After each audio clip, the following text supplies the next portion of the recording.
अस्सलाम वालेकुम। पिछले 2-3 दिन से तमाम सोशल मीडिया पर ये प्रचार किया जा रहा है कि कुछ नाम नहाद सहाफ़ियों को मौलाना तारिक जमील के इस फ़िक्रे ने सख्त अजियत और तकलीफ़ पहुँचाई है कि मौलाना ने कहा है कि मीडिया पर झूठ का प्रचार किया जाता है और सच को दबाया जाता है।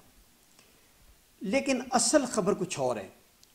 इन नाम नहाद दानिश्वरों को इस बात का बहुत कम गुस्सा लगा है कि मौलाना तारिक जमील ने यह कहा है कि कौम झूठ बहुत ज़्यादा बोलने लग गई है या मीडिया पर झूठ का प्रचार किया जाता है। एक और बात का इनको गुस्सा ज़्यादा लगा है जो अभी तक मंजर आम पर नहीं आ सकी। आज की वीडियो में हम आपको वो तफसीलात में जाने से पहले आपसे गुजारिश है कि हमारा यूट्यूब चैनल सब्सक्राइब करें और साथ में मौजूद बेल आइकॉन को भी प्रेस कर दें ताकि आपको मुफीद मालूमात और मुस्तनिद खबरें पहुँच सकें। मौलाना तारिक जमील साहब ने टेलीथॉन में दुआ के दौरान मीडिया पर दुआ के दौरान ये कहा कि मीडिया पर हमारे काश ये झूठ का प्रचार ना और सच बोलना शुरू कर दिया जाए, और उन्होंने कौम के वसी तर मुफाद में ये फ़िक्रा कहा। और उन्होंने कहा कि एक मालिक जो है टीवी चैनल का, उन्होंने दुआ के लिए कहा तो मैंने कहा झूठ छोड़ दें, तो उन्होंने कहा झूठ छोड़ देंगे तो चैनल बंद हो जाएगा। इस तरह के कलमात जो हैं वो टेलीथॉन की दुआ में मौलाना तारिक जमील साहब ने कहे। अब ज़्यादातर जो सहाफ़ी, सीनियर सहाफ़ी और एंकर्स और दानिश्वर जो हैं वो इस बात पर बड़े सीखपा हुए और लोगों ने ये समझा कि मौलाना तारिक जमील साहब ने क्योंकि झूठ का प्रचार और झूठा होने का कहा है सहाफ़ियों को, जिसकी बुनियाद पर सहाफ़ियों को बहुत ज़्यादा गुस्सा है। लेकिन इससे कहीं ज़्यादा गुस्सा सहाफ़ियों को झूठ के प्रचार पर नहीं था, बल्कि दुआ में ये बात शामिल करने का था कि इमरान खान वाहिद वो हुक्मरान है जो ईमानदार है। और उन्होंने कंपैरिजन करना शुरू कर दिया मौलाना तारिक जमील साहब का उनकी माजी के हुक्मरानों के बारे में जो उन्हें अलकाबात से नवाजा गया या जो उन्होंने दुआ में उनके बारे में कोई फ़िक्रे कहे, उसका मुआजना करना शुरू कर दिया गया कि मौलाना तारिक जमील साहब तो तमाम हुक्मरानों के बारे में इसी तरह के मिलते जुलते कलमात कहते हैं। तो असल जो सीख पा हुए ये दानश्वर, ये सहाफ़ी और ये नाम नहाद बड़े नाम जो हैं वो इस बात पर कि इमरान खान को मौलाना तारिक जमील ने वाहिद ईमानदार शख्स क्यों कह दिया। असल सबसे बड़ा ग्रज जो है वो इस बात का था कि मौलाना तारिक जमील साहब ने सबको मुश्तरका तौर पर क्यों नहीं कहा, वाहिद शख्सियत के बारे में पहली मरतबा उन्होंने कहा कि वाहिद हुक्मरान जो है, पहले वो हुकूमतों के बारे में जनरल फ़िक्रात कहा करते थे, अब उन्होंने इमरान खान का नाम लेके स्पेसिफिकली सिर्फ इमरान खान को वाहिद, हुकूमत में भी वाहिद शख्सियत कहा जो ईमानदार है, जिसका सहाफ़ियों को बहुत ज़्यादा रंज व गम है। अब ये बुग़्ज़ इमरान में इस हद तक आगे क्यों चले गए ये जानना बहुत ज़रूरी है। इसकी वजूहात जानना बहुत ज़रूरी है कि झूठ के प्रचार को कम अहमियत देना और इमरान खान को सच्चा इंसान कह देना, ईमानदार कह देना, उसको बहुत ज़्यादा उसका ग्रज लेना, ये क्यों है। बेसिकली वजह यह है कि माजी में जो स्टेटस को के हुक्मरान थे, जो दोनों बड़ी हुक्मरान जमातें थी पाकिस्तान की जिनकी बारियां लगी हुई थी, उनका एक तरीक़ाकार था सहाफ़त को मैनेज करने का, चैनल्स को मैनेज करने का, सहाफ़ियों को मैनेज करने का, एजेंडे सेट करने का।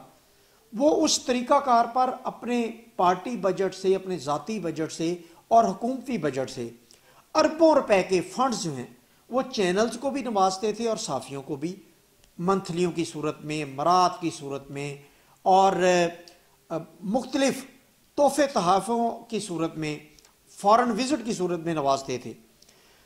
तो इमरान खान ने आके ये सब खाबे बंद कर दी।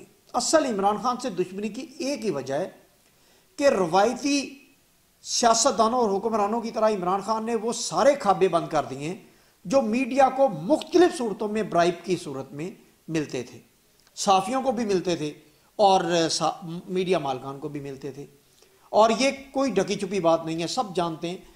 मीडिया हाउसेज में और इनसे वाबस्ता तमाम अफराद जो मैं बात कर रहा हूँ उसकी तस्दीक कर लीजिएगा कि बाकायदा सीक्रेट बजट भी थे मीडिया के लिए जो एजेंडा सेट करने के लिए दिए जाते थे, और साफ़ियों को भी नवाजा जाता था। बहुत सारे साफ़ियों की वाबस्तियाँ दोनों बड़ी जो रवायती सियासी जमातें उनके साथ हैं, ये किसी से ढकी छुपी बात नहीं है। तो ये बुग़्ज़े इमरान में इमरान खान को दयानतदार क्यों कह दिया गया, ये सबसे बड़ा ग्रज था जो मौलाना तारिक जमील साहब को माफ़ी मंगवाने पर जाके ये गुस्सा ठंडा हुआ। वरना ये तय था कि मौलाना तारिक जमील साहब के ये मीडिया मिल के उनके तमाम चीज़ों का मुआजना करके उनके माजी हाल और मुस्तकबिल को उनका कंपैरिजन दे के उनकी शख्सियत को उड़ाने का और उनका जो दीनी मुबल्लिग होने का एक शख्सियत है उसको मसख करने का पूरा मंसूबा था, जिसकी बुनियाद पर मौलाना तारिक जमील साहब ने बहुत जल्दी माफ़ीनामा गैर मशरूत भेज के सरेंडर कर दिया और अपनी जान छुड़वाने पर ही आफियत समझी। अब इमरान खान साहब, आपने एक बहुत बड़ी गलती की। मैं एक खबर आज ब्रेक करने जा रहा हूँ और ये मीडिया में चंद लोगों को इस बात का पता है, और जो वजारत इत्तलात और नशरियात से वाबस्ता लोग हैं PTI के, उन सबको इस बात का पता है कि नवंबर-दिसंबर 2018 में जब इमरान खान की हुकूमत बनी और नई हुकूमत थी, तो फवाद चौधरी ने वजारत इत्तलात और नशरियात के ज़रिए DGPRs वगैरह और सूबाई महकमों के ज़रिए लिस्टें तैयार की थी सहाफ़ियों की और मालकान की। उन लिस्टों में वो सहाफ़ी जो मुल्क दुश्मनी में मुख्तलिफ बैरूनी एजेंडों पर कारबंद होते हैं और एजेंडा सेट करते हैं और गुमराह करते हैं अवाम को, उन सहाफ़ियों की लिस्ट थी। जो सहाफ़ी सियासी पार्टियों के साथ मुंसलिक थे और वो पैसा लेके, मंथलियाँ लेके झूठ को सच और सच को झूठ का प्रचार करते थे और अवामी राय जो है वो हमवार करते थे उनकी इमेज बिल्डिंग में, और उनके ऊपर जो इल्ज़ामात थे करप्शन के उनको धोने का किरदार अदा करते थे अपने कॉलम्स के ज़रिए, अपने प्रोग्राम्स के ज़रिए, अपने तजज़ियों के ज़रिए, ये सब कुछ, और ख़बरों के ज़रिए। और वो लोग शामिल थे जो पाकिस्तान आर्मी को बैरूनी एजेंडे के तहत बदनाम और ISI को जलील करने के एजेंडे पर गामजन थे, और वो पाकिस्तान की मुखालफत में एक एजेंडा सेट कर रहे थे। वो मुखालफत में एजेंडा इस तरह के, जब वो करप्ट लोगों को उनकी इमेज बिल्डिंग करेंगे और उनकी करप्शन को वो झूठ का पलंदा कहेंगे और कहेंगे ये झूठे इल्ज़ामात हैं, तो उनकी ख्वाहिश ये होगी कि करप्ट लोग दोबारा पाकिस्तान में बरसरे इक़्तिदार आएँ और पाकिस्तान में जो गंद साफ़ होने जा रहा है वो किसी तरीके से साफ़ ना हो सके और ये गंद प्रिवेल करता रहे और पाकिस्तान इसी तरह कुसुम पुर्जी की सूरत हाल में अवाम बर्दाश्त करते रहें और भुगतते रहें। ये भी एक बहुत बड़ा एजेंडा, और उस एजेंडे में पाकिस्तान की ISI और आर्मी की बदनामी एक कलीदी पहलू था, जिस पर ये कुछ लोग बरमला बैरूनी एजेंडों, मतलब CIA और रॉ और मोसाद और मुख्तलिफ एजेंसियों के एजेंडे पर कारबंद थे। वो लिस्टें बाकायदा तैयार की गई थी। और मैं आपको ये खबर बताऊं कि फवाद चौधरी की वजारत इत्तलात और नशरियात जो है उसमें और वजूहात के साथ मेन वजह ये थी उनकी वजारत जाने की कि उन्होंने साफ़ियों और मीडिया मालिकान की वो लिस्टें क्यों तैयार करवाईं। आपको याद होगा कि नवंबर दिसंबर 2018 और जनवरी फेब 2019 में हामिद मीर साहब ने भी, आसमा शराजी ने भी, मुख्तलिफ लोगों ने सोशल मीडिया पर आके कहा कि आए हमें गिरफ्तार करें, हमें गद्दारी के इल्ज़ाम में गिरफ्तार करें। तो ये उसकी फ्रस्ट्रेशन में कहा गया था जब वो लिस्टें तैयार की गई थी। तो इमरान खान साहब, वो बड़ा आइडियल टाइम था। आपको सबसे पहले पाकिस्तानी अवाम को गुमराह करने वालों का गंद साफ करना चाहिए था। पाकिस्तान के सालमियत के खिलाफ एजेंडे पर जो गामजन थे उनको वो बड़ा आइडियल मौका था। आपकी हुकूमत नई थी और मुख्तलिफ अच्छे इक़दाम कर रही थी। आपको उस वक्त चाहिए था कि मीडिया से ही गंद साफ हो जाता, मीडिया से ये गंद आप ही साफ कर सकते थे। उस वक्त हालात भी थे और अवाम भी आपके साथ थे। आपको ये उस वक्त स्टेप बैक नहीं करना चाहिए था। आपके कुछ मुफाद परस्त मशीरों ने आपको मशवरा दिया कि ये लिस्टें जो आपने तैयार की इससे मीडिया आपके खिलाफ हो जाएगा और आपकी हुकूमत को कमज़ोर कर देगा। तो अब मुझे बताएं 2 साल में कौन कमज़ोर कर रहा है आपकी हुकूमत को? कौन एजेंडों पर अवाम को गुमराही का प्रचार कर रहा है? कौन झूठ पर मबनी वो करप्शन केसेस जो हैं वो उनका प्रचार कर रहा है कि ये झूठे मुकदमात हैं और ये इल्ज़ामात हैं, सियासी इल्ज़ामात है, सियासी मुकदमात, सियासी इंतकाम? कौन कह रहा है? तो आपने यही अगर भुगतना था और अभी आप भुगते रहेंगे, अभी और भी भुगतेंगे आप।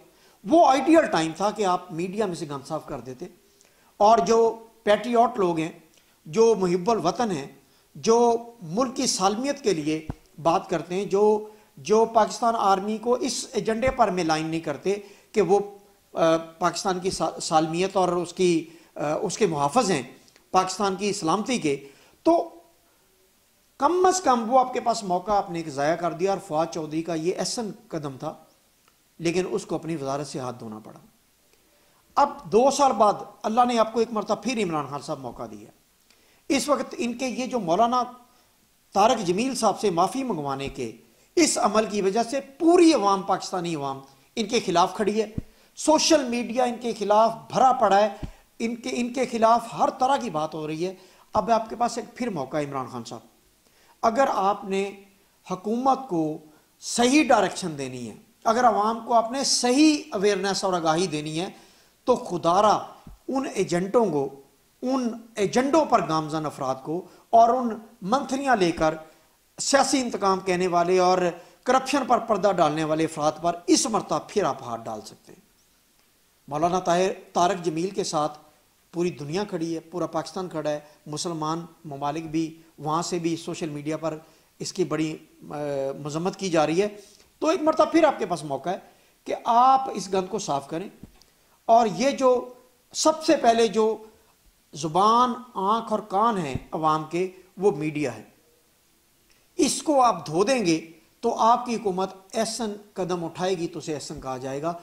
अदरवाइज आप जैसा 2 साल में भुगत रहे हैं, ये मीडिया उसी तरह आपकी हुकूमत को कमज़ोर करने के लिए गामजन रहेगा और इसी तरह ये आपको हर हफ्ते, हर महीने गिराने की कोशिशों में एक नए माफिया को लॉन्च करता रहेगा और नए माफिया की प्रचार पर ये जुटा रहेगा। अब भी आपके पास मौका है इमरान खान साहब, उन लिस्टों को दोबारा निकालें और उन पर सबूत हैं। अभी आपको उन सबूतों की बुनियाद पर, आपके पास इंटेलिजेंस अदारे हैं, आप उन सबूतों की बुनियाद पर, पूरे कंक्रीट सबूतों की बुनियाद पर इन पर हाथ डालें और खुदारा मीडिया को इस नेगेटिव सोच और नेगेटिविटी से पाक करें और पाकिस्तान की सालमियत और सलामती के लिए जो काविशें उनको मिल के मीडिया को अवाम तक पहुँचाएँ। बहुत शुक्रिया।